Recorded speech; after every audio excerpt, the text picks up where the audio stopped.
తాడేపల్లిలో మాజీ మంత్రి పేర్ని నాని మాట్లాడుతున్నారు. ఇప్పుడు ఆ లైవ్ చూద్దాం. తెలుగు సమాజం అంతా కూడా చూస్తుంది. వాస్తవంగా దాంట్లో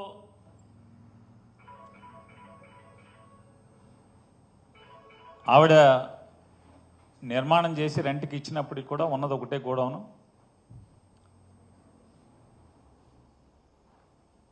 మా అత్తమామలు కానీ మేం కానీ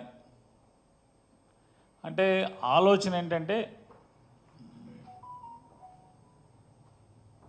వయసు 60కి దగ్గరికి వెళ్తున్నాం. రిటైర్ అయితే లేకపోతే ఏ వ్యాపకం చేయలేని, అంటే రిటైర్ అంటే ఏదైనా వ్యాపారమో లేకపోతే కాంట్రాక్ట్లో ఇంకోటో ఏదైనా వ్యాపారం చేయలేని పరిస్థితులు ఉంటే ఏదైనా రెంట్ వస్తుంది అనే ఆలోచనతో చేసినటువంటి నిర్మాణం. రెండోది ఏంటంటే పోర్టు తొందరలో పూర్తవుతుంది, ఎవరో ఒకళ్ళు వచ్చి రెంట్ తీసుకుంటారనేటువంటి నేపథ్యంలో దాన్ని నిర్మాణం చేసిన పరిస్థితులు. సాధారణంగా నేను కానీ నా శ్రీమతి గారు కానీ అసలు దాంట్లోకి వెళ్తాం అనేది, దానికి వెళ్ళి రోజు వెళ్ళి చూడటం లేకపోతే మధ్యలో వెళ్ళి చూడటం, ఇట్లాంటి డే టు డే ఆపరేషన్స్ అన్నీ కూడా మేనేజర్ని పెట్టుకుని స్టాఫ్ని పెట్టుకుని ఆపరేషన్స్ జరుగుతున్నాయి. 25 నవంబర్ 2024 తారీఖున 25వ తారీఖు నవంబర్ 2024న ఆ గోడౌన్స్ కేర్ టేకర్గా ఉన్నటువంటి, అంటే అక్కడ ఆపరేషన్స్ చూస్తున్నటువంటి మేనేజరు వచ్చి షార్టేజ్ కనపడుతుందండి, ఏంటో మాకు అర్థం కాలేదు, రికార్డ్స్ అన్ని చూసుకున్నాం, చూసుకుంటే లారీ కాట ఏదో తేడా కనపడుతుందండి, వేరియేషన్ ఉంది అని చెప్పని చెప్తే మేము కూడా ఆందోళన చెందిన మాట వాస్తవం. అంటే మా శ్రీమతి గారు ఆందోళన చెంది వెంటనే ఆవిడ 26వ తారీఖున, ఇందులో మాకేం పాపం పుణ్యం తెలియదు, అయినప్పటికీ కూడా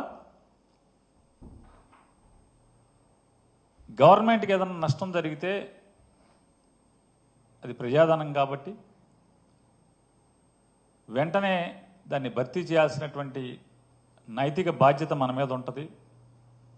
కోర్టులకి వాటికి వీటికి వెళ్ళటం లేకపోతే వేచి చూడటం ఇట్లాంటి కరెక్ట్ కాదని చెప్పని, 2 ఇట్లా లోపం ఉంది అని తెలిసినప్పుడు మనమే